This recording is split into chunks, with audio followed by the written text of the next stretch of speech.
আসসালামু আলাইকুম ফ্রেন্ডস, অ্যাডজেট শিক্ষায় আপনাদেরকে স্বাগতম। আপনারা সবাই কেমন আছেন? আশা করি সবাই ভালো আছেন। বরাবরের মতো আপনাদের সাথে আছি আমি সাইফুল ইসলাম। চলে এসেছি নতুন একটি টিউটোরিয়াল নিয়ে।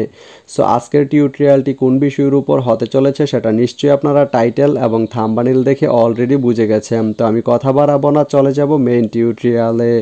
আর মেইন টিউটোরিয়ালে যাওয়ার আগে একটা কথা বলে নিতে চাই, আপনি যদি আমার চ্যানেলে নতুন হয়ে থাকেন তাহলে অবশ্যই আমার চ্যানেলটি সাবস্ক্রাইব করে নোটিফিকেশন বেলটি অন করে দিবেন। আর যারা অলরেডি সাবস্ক্রাইব করে রেখেছেন তাদেরকে অনেক অনেক ধন্যবাদ। যারা আমার এই ভিডিওটি ফেসবুক থেকে দেখছেন তারা আমার পেজটি ফলো করে সাথেই থাকবেন। তো চলুন চলে যাই মেইন টিউটোরিয়ালে।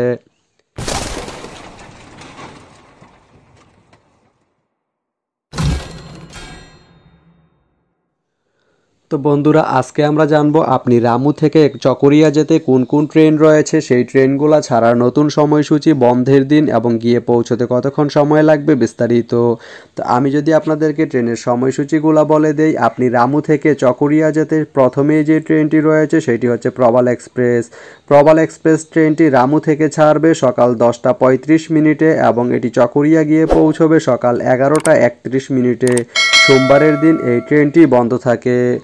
এরপরে রয়েছে সৈকত এক্সপ্রেস। সৈকত এক্সপ্রেস ট্রেনটি রামু থেকে ছাড়বে রাত 8টা 17 মিনিটে এবং এটি চকরিয়া গিয়ে পৌঁছবে রাত 9টা 12 মিনিটে। সোমবারের দিন এই ট্রেনটি বন্ধ থাকে। তো আপনি রামু থেকে চকরিয়া যেতে এই দুইটি ট্রেনের যে কোনো একটি ট্রেন ব্যবহার করতে পারেন। তো ভিডিওটি কেমন লাগলো অবশ্যই কমেন্ট করে জানাবেন। আর ভিডিওটি যদি ভালো লেগে থাকে বা আপনার কোনো উপকারে এসে থাকে তাহলে ভিডিওতে একটা লাইক করে দিবেন, কারণ আপনার একটা লাইক আমাকে অনেক ইন্সপায়ার করে নতুন নতুন আরও ভিডিও বানাতে। তো ধন্যবাদ সবাইকে ভিডিওটি এতক্ষণ ধৈর্য ধরে দেখার জন্য। ভালো থাকবেন, সুস্থ থাকবেন, এডুজেট শিক্ষার সঙ্গেই থাকবেন।